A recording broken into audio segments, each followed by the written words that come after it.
Assalamualaikum warahmatullahi wabarakatuh. Salam sejahtera bagi kita semua. Yang terhormat Bapak Dr. Nurmanzah, SPD MPD, selaku pembimbing mata kuliah Bahasa Indonesia. Di sini saya akan memperkenalkan diri. Perkenalkan, nama saya Elsa Nabila Sari, NPM D1A 025014. Saya akan menjelaskan materi tentang artikel ilmiah hasil penelitian. Baik, tanpa berlama-lama lagi, mari kita mulai. Artikel ilmiah hasil penelitian adalah tulisan yang menyajikan laporan secara ringkas, sistematis, dan ilmiah mengenai hasil penelitian yang telah dilakukan oleh peneliti.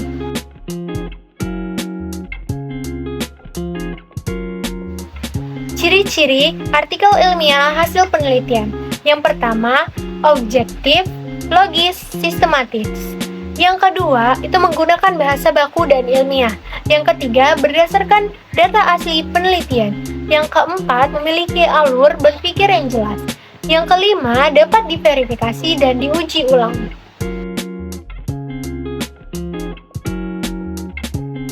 Fungsi dan tujuan artikel ilmiah hasil penelitian adalah yang pertama, menyebarkan hasil penelitian kepada publik.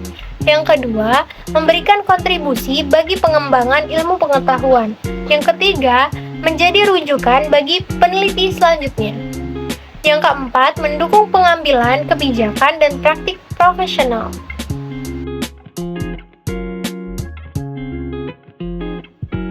Metode ilmiah yaitu prosedur atau langkah-langkah dalam mendapatkan pengetahuan ilmiah atau ilmu dengan cara ilmiah. Penelitian adalah proses sistematis dan ilmiah untuk menyelidiki suatu masalah atau potensi tertentu dengan tujuan menemukan jawaban. Proses ini meliputi pengumpulan, pengolahan, analisis, dan penyimpulan data menggunakan pendekatan, metode, dan teknik tertentu untuk menjawab permasalahan.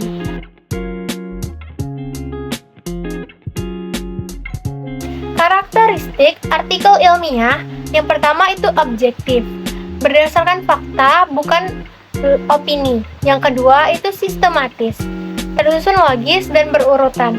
Yang ketiga itu logis dan kritis, argumentasi berdasarkan teori. Yang keempat, menggunakan bahasa baku dan tepat. Yang kelima itu padat dan singkat, tidak bertele-tele. Yang keenam itu valid dan reliable, dapat diuji. Yang ketujuh, mengacu pada etika ilmiah, misalnya bebas plagiat. Selanjutnya, siklus proses penelitian metode ilmiah. Yang pertama, kita harus mengidentifikasi permasalahan penelitian. Yang kedua, kita harus meninjau kepustakaan. Yang ketiga, penetapan maksud penelitian. Yang keempat, pengumpulan data. Yang kelima, analisis dan interpretasi data. Yang terakhir, pelaporan dan evaluasi penelitian. Nah, di sini bisa dilihat adalah tipe rancangan penelitian kuantitatif, kualitatif, dan campuran, dan penggunaan utamanya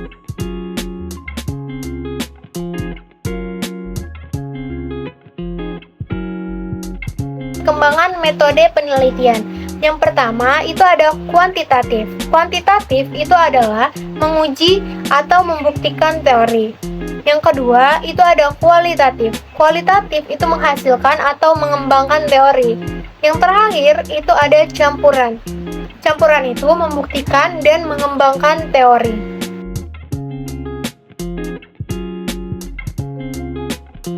Penelitian kuantitatif adalah penelitian yang menggunakan data berupa angka untuk menganalisis suatu fenomena secara objektif dan teratur.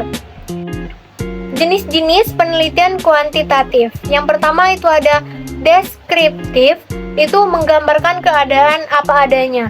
Yang kedua itu ada komparatif, itu membandingkan dua atau lebih kelompok.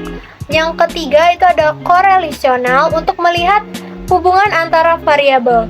Yang keempat itu ada eksperimen, untuk menguji pengaruh suatu variabel dengan perlakuan tertentu.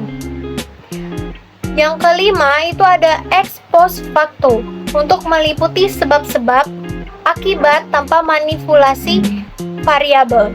Dan yang terakhir itu ada survei untuk mengumpulkan data dari sampel besar. Penelitian kualitatif adalah penelitian yang bertujuan memahami fenomena secara mendalam untuk mengumpulkan data non-numerik seperti wawancara, observasi, dan dokumentasi dengan berfokus pada makna, persepsi, dan pengalaman subjek penelitian.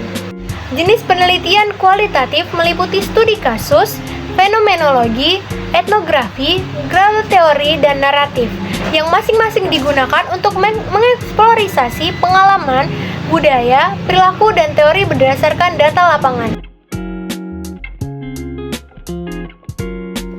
Penelitian campuran adalah penelitian yang menggabungkan metode kuantitatif dan kualitatif dalam satu studi untuk mendapatkan pemahaman yang lebih lengkap. Pendekatan ini memanfaatkan keunggulan data numerik dan analisis mendalam dan dapat dilakukan secara berurutan atau bersamaan untuk menghasilkan kesimpulan yang lebih kuat dan komprehensif. Sistematika proposal penelitian kuantitatif. Yang pertama, judul. Yang kedua, latar belakang. Yang ketiga, rumusan masalah. Yang keempat, tujuan penelitian. Yang kelima, manfaat penelitian. Yang keenam, kajian teori dan hipotesis. Yang ketujuh, metode penelitian. Yang ke-8, jadwal dan anggaran. Yang ke-9, daftar pusaka. Yang ke-10, lampiran. Kualitatif juga memiliki sistematika yang sama seperti kuantitatif. Bedanya, kualitatif tidak memiliki metode penelitian, tapi memiliki lokasi dan waktu. Dan kualitatif juga tidak memiliki lampiran. Yang terakhir itu penelitian campuran. Yang pertama itu judul, yang kedua latar belakang, yang ketiga rumusan masalah, yang keempat tujuan dan manfaat penelitian, yang kelima kajian teori, yang keenam metode penelitian campuran, yang ketujuh lokasi, waktu, jadwal, anggaran, yang ke-8 daftar pustaka, yang ke-9 dan yang terakhir itu adalah lampiran. Kesimpulan dari 3 sistematis di atas adalah kualitatif itu menekankan hipotesis, instrumen, sampel, dan analisis statistik. Kalau kualitatif itu menekankan fokus penelitian, informan, dan analisis tematik mendalam. Nah, jika campuran itu menggabungkan keduanya dengan bagian metode lebih kompleks dan integratif.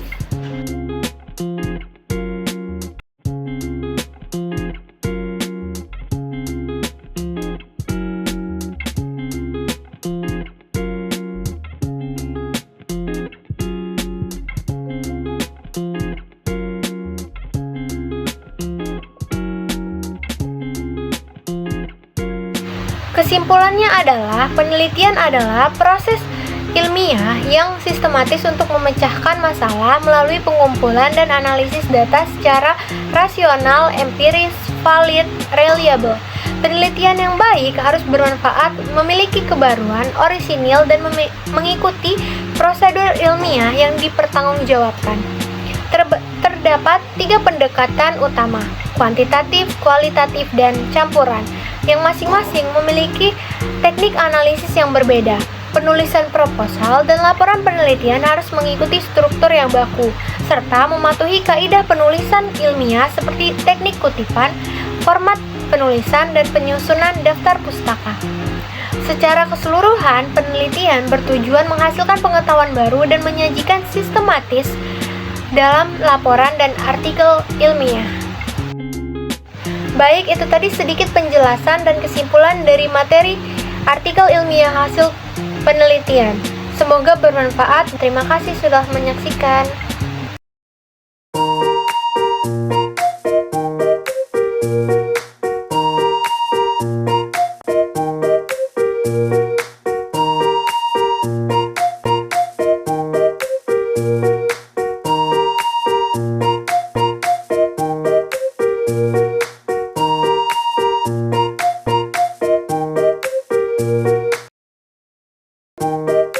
Thank